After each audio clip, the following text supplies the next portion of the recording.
Hey guys, what's going on? Welcome back to the Foundry. Today we are reviewing more Andor. Welcome to episode 10, No Way Out. I am here with JB, here with Ken and Sly. Welcome back, nerds. Hey. This one is the one we've been waiting for, guys. It's a fucking another banger of an episode. Got that big fat climax, man. It was good. I was really happy. It was great. Again, episode, we got to get out of here. I mean, even the title says it. It's like One Way Out. Of course they're going to be breaking out this episode, right? Oh, yeah. Andy Serkis is so fucking good, man. He's so good. Makes an excellent Victor Reznov. Yeah. Oh, shit. Yeah, you're right, man. God This damn. episode reminded me of that a lot. No disrespect to Gary Oldman, though. No disrespect to him at all. No, none. Or Lieutenant Gordon. Now, I've been Lieutenant Gordon, so I know that. But yeah, this was a pretty that good first scene episode. with him was great. Like, the whole conversation between... I don't remember Andy Serkis's character's name. I don't remember either. Between him and Cassian. Shit. Call him boss. I mean, if you remember... It'll come to me. Yeah. But, yeah, anyways, that conversation was great because they're I think it's like right after the older guy on the team dies, they're like being escorted back down. Kino. I think they're... His name is Kino. Kino, yes, Kino. Thank you. Kino, yes. In case you guys are wondering, Andy Serkis is also Grandmaster Varden Kai and Warhammer 40k Chaos Gate Demon Hunters as well this year. In case you guys are Good wondering. little tidbit, you know. Yeah, fun fact. Easter egg. Yep.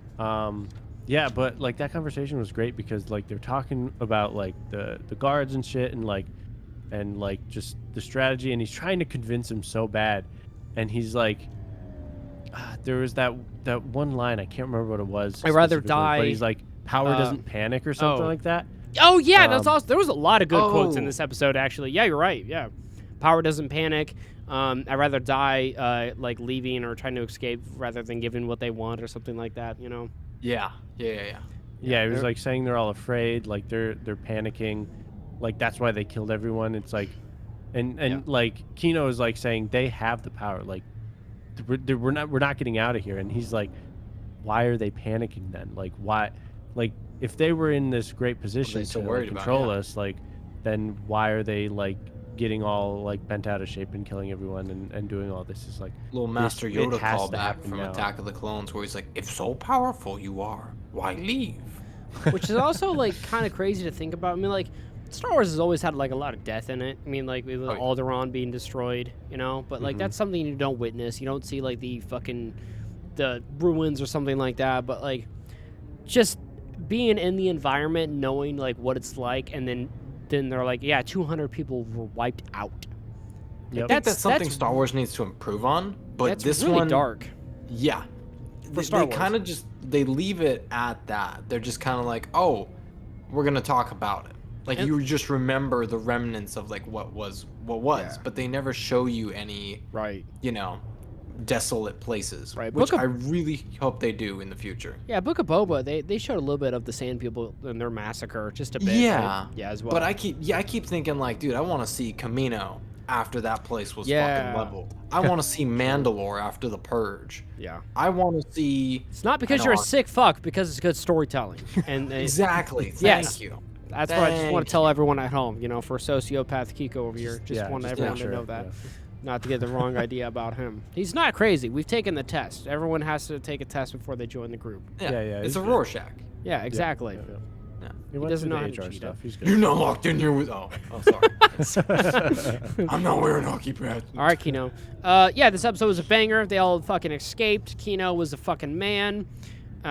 Dude, yeah, the whole. Kino was the man. Yeah, the whole escape scene, very hectic, very crazy. But like everyone was like, "Hell, we got to do this!" Like, no matter what it now or takes. never. Some of them got shot. Some of them died. But like, they had. It was gonna be inevitable. Like some people were gonna get hit. Sacrifices needed to be made. I mean, like there was maybe 2, 3, 5% of people like that actually died like in the escape, because I'm assuming how many floors there was, probably like maybe 10 floors or something, 100 like at least 200 people per floor. You know, like that's a lot of fucking people there, and there's like maybe what they said 12 guards per floor maybe. So they're vastly outnumbered. Yeah. And dude, like the guards have such bad aim.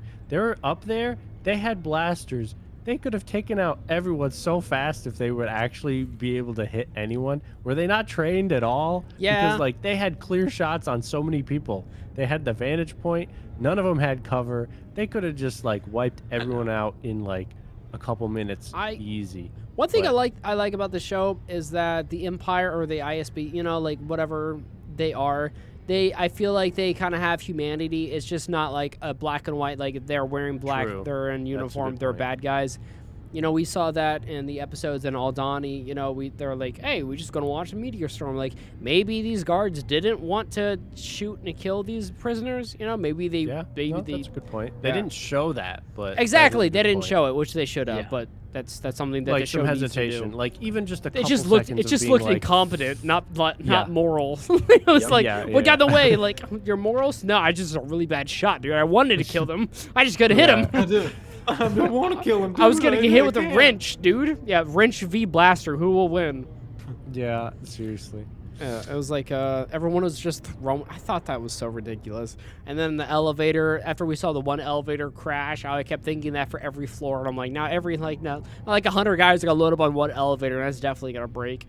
The whole place was falling apart too.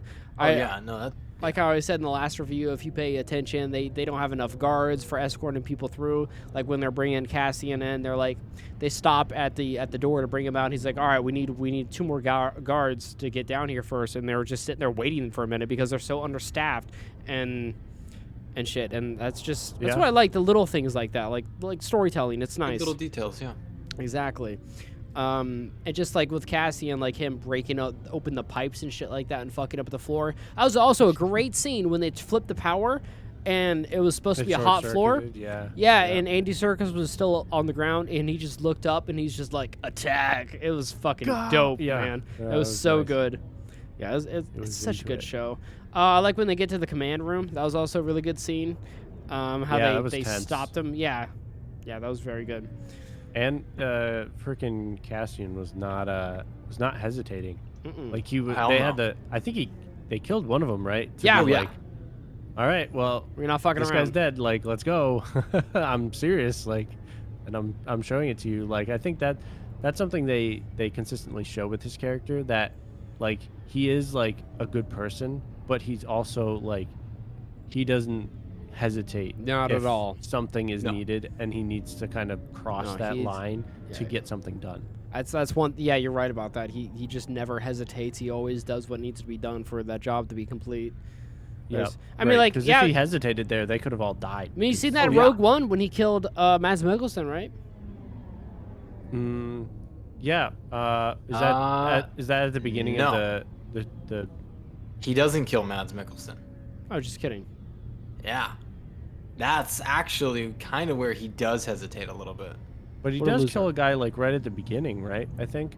Oh yeah, no, dude, freaking murders a bunch of people in cold blood. Oh yeah. Yeah. No, but Mads Mikkelsen's where he starts to kind of get hard because I think everyone starts talking to him. They're like, "Come on, man, don't do it." Yeah. I really like Cassian. I know a lot of people toward the very beginning of the season were really lukewarm and like, why do we need to hear this story? Hear this character's story, and like he's so like basic and just not a guy, important. You know? Yeah, but I fucking love it, man. I love the environment. I love it. I want more Andor. Like, I love the people around him. I love the characters associated with him. I love his interactions with them. I'm looking at you, Andy Serkis. It's great. Yep. It's good shit. No, I agree. 100% when this show was announced, I was like, okay, it'll be fine. I'll watch it, I guess. But now I'm like, damn, I want to watch it more. Yeah, like this is actually really this is fire so far. I hear a lot of people on social media saying this is some of the best Star Wars like media they've ever seen, and I'm like, that's really high praise, but like, yeah, I like the sentiment. Yeah, I agree that it is. I like the idea. Star Wars content. I don't know if it's the best ever. No, but like, I mean, like well produced, sure, like well written for sure, but like, yeah, well, I mean, like it's probably maybe the least important to the main story arc of like the fucking 100 years that the Skywalker saga has taken place. You know, like probably the least important. But I'd say it's in the whole high up Jedi there. Star Wars. Yeah, exactly. Stuff. I'd say it's probably my favorite Disney Plus show. I don't know. I Yes. really like the first season of Mandalorian a lot. I Yeah, think that does make it Mandalorian tough. and Loki. Well, if we're going strictly Star Wars, Mandalorian is still, season 1 is untouchable. Yeah. It was just phenomenal. Yep. But it is top tier for sure. Yeah, I Like agree. some of the best like Star Wars like series and stuff that they've put out for a bit. So You like it more than Obi-Wan? Yes. yes. Yeah, me too. I like it a lot. But I also have to say, I think part of the reason why we're receiving this better than Obi-Wan, aside from the fact that, objectively it is better, is, we didn't have expectations for this. Nobody gave a shit about this character. A good point. It's a pleasant surprise. Yeah. With the case of Obi-Wan, we're like, dude, this is like our childhood hero. This is freaking a character that's been established for 50 plus years, that's been revered and loved, and is pretty freaking epic and significant to the main storyline of the Skywalker saga. And you have a show that fumbles the bag really freaking hard, and then you've got this, which is the exact opposite. Yeah, I feel like maybe Obi-Wan had too much like eyes on it, like when producing it and writing, and there was too many cooks in the kitchen. Maybe that was the deal. Probably. Maybe dude. Andor had a lot It's of like freedom. all Disney right now. Yeah, probably. Yeah.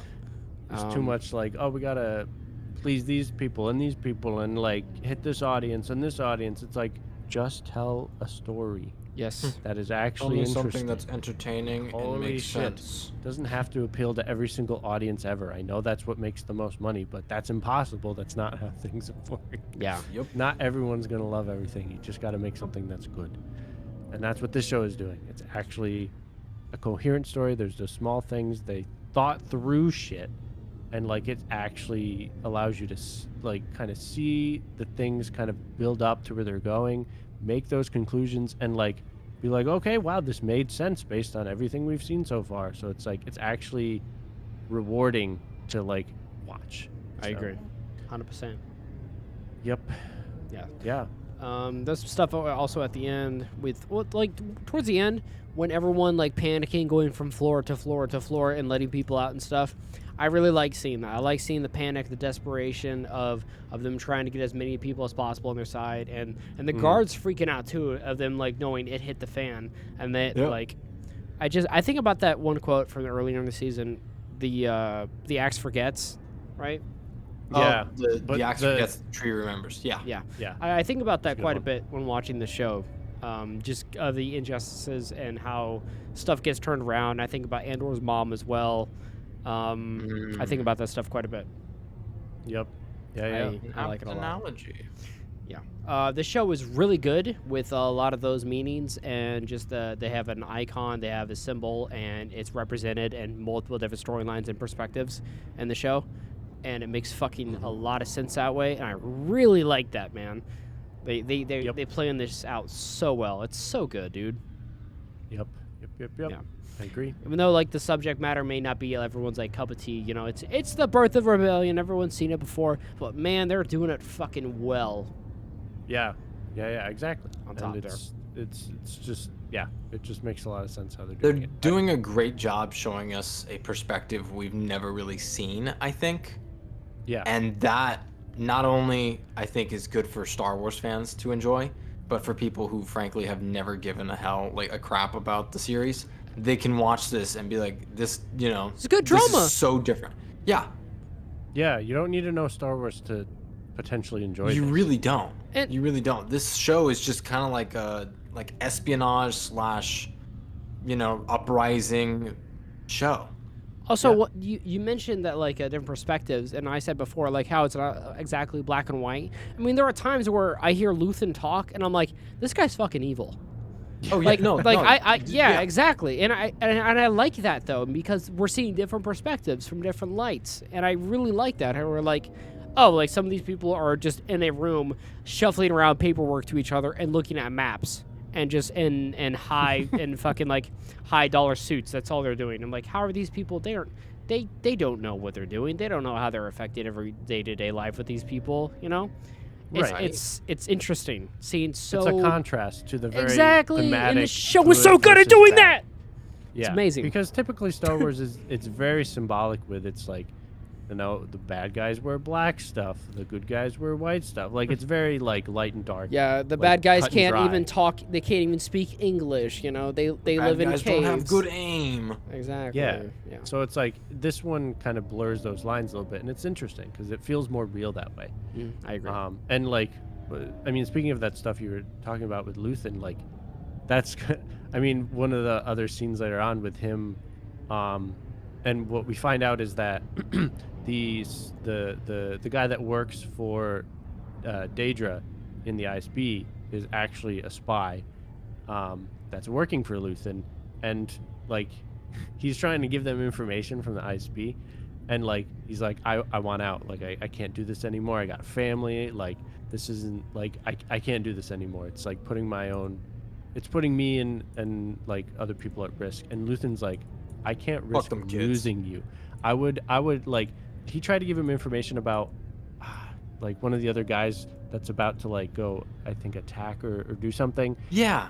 And the ISB knows about it, but Luthen's like, screw those guys, I'll let them die, I need you to stay because you give us important information. I'll let a bunch of people die if you get to stay. Like, screw those guys, I need did your not information. understand that. Yeah.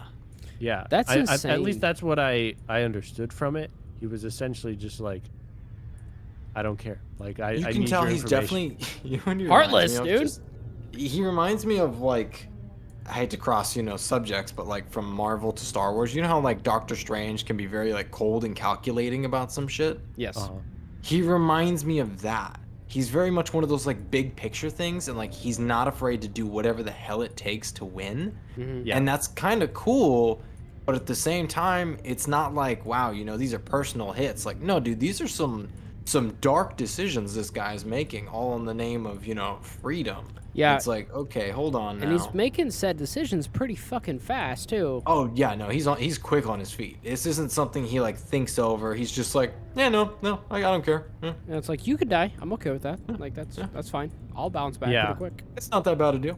Yeah, not that bad. Yeah, there was a lot of interest. The whole speech he had was very interesting. You got to watch it to like really, I don't know, to know what I mean, but like it was a very like I don't know, wordy speech. Yeah. I don't know how to describe it other than like he used very interesting ways of talking about things. You think he was like kind of manipulative? Yeah, it was like a weirdly like he was trying to be poetic in a way, but also like get his point across. I don't know. It was very interesting. Like it had me invested because it was like, damn, this guy, he like sounds like he knows what he's talking about. But I'm also like, I will agree that I was a little confused about what he was actually trying to say at first, and like, I was like, what are you saying, dude? What do you want about, like, dude? Just say What does it whatever mean? it is. Yeah, no, he wasn't very cut and dry about it, which was kind of like, okay, like, can you just dumb this down for me? Dumb But it at the down same for me. time, he has that presence about him that everything seems so complicated that he's kind of giving you the runaround even when he's trying to give you a straight answer. Like when he met with Saw Gerrera, remember how he's like, yeah, I want you to work with this guy. And it's like, okay, there seems to be more to it than that. And then he's like, well, yeah, there's this, and then he just doesn't shut up. And you're like, okay, hang on. Yeah, he's a complex fellow. Yeah, there's a He lot of speaks in shit. riddles almost. Yeah, there's a lot of shit going on with him. A lot more that we don't even get to see a lot of, and I guess that was just maybe a taste. I still like his character though. I like that he's like a little bit. He works in a very gray area for sure. Yes. Almost leaning towards more of a darker side of things. Yeah. So it's like a nice contrast. I can definitely see at the end of the series asking if the ends justify the means. Yes. Right, Yeah. exactly. I can definitely see that because I see the shady shit in his eyes. Shady shit. Indeed. I wonder how he got half of his antique store, to be honest, now. Yeah, that's could be actually some really shady interesting. business. Is it all just like fakes or something, or is it like all? I just, think like, they're all genuine, and I'm willing to bet that's part of what they're probably trying to drum up for his character. Like, it's one of those subtle cues. They're like, hey, look, he's collected all these things, and us, being just, average Star Wars, enjoyers, we're like, wait a second. Why would he have holocrons? Why would he have Beskar armor? Why would he have a Gungan shield? I mean, these are all remnants of like the Republic that are unusual to have. Right. Unless they're required by either really legit means or really sinister means. And considering the fact that we know he's not exactly the most straightforward and honest guy, it's pretty safe to say it's probably the latter. It's kind of funny to me as well. It'll be a scene, and he'll just be working in the shop, and I'm just like, that's funny, and because I see him as full time, like, oh, he's a rebel, and then I just see him, he's just like doing paperwork and shit. He's just like cleaning off like some armor and shit. I'm like, he's just like, and I'm like, is this not like a disguise, or really just like he's like, no, actually, I love being. It's a performance. Like, it's totally a performance. It's so funny to me because I'll just see him doing that. I'm like, dude, like you got better shit going on, man. Yeah. You got stuff going on. Dude. Who are you kidding, dude? Come on, someone else is paying the bills for the shop. Come on, you got people for this, right? Yeah, for real. Yeah, but you guys ready for some number reviews? Yeah. I'm gonna give it a 9. Ooh. I agree with you. This was a really great episode. I was very invested this entire way through. Mr. Moose? Give it a 9. Mr. Moose, a 9? I'll give it a 9. I want to give it an 8. Shit. But peer pressure. Well, hey, if you think it's an 8. But it is a great episode. I think the only thing that really held me back was a little bit of the Lucen thing because that speech was very convoluted, and at the end of it, I just was scratching my head. A very weird way to end the episode too. It was very unusual. Should we talk about? We didn't even mention the Andy Serkis thing. I feel like that should have been the way to end this. Oh, true. Of it just cutting to his face, you know. After that, should just cut to black. After in the control room, we didn't even mention he gives like an impassionate speech. Awesome speech. As someone like who's been working there and like had a little bit of power, like he gives that speech to all the people. Like, this is our time. We got to get out of here. We must live. Like we can't die in here, essentially, or whatever. Like it's better than that, but I don't know how else to summarize it. But he gives a great speech. Paraphrase. And they're all running out. They're breaking everyone else out. They get to the end, and then everyone's jumping out to swim, and he's like, I can't swim.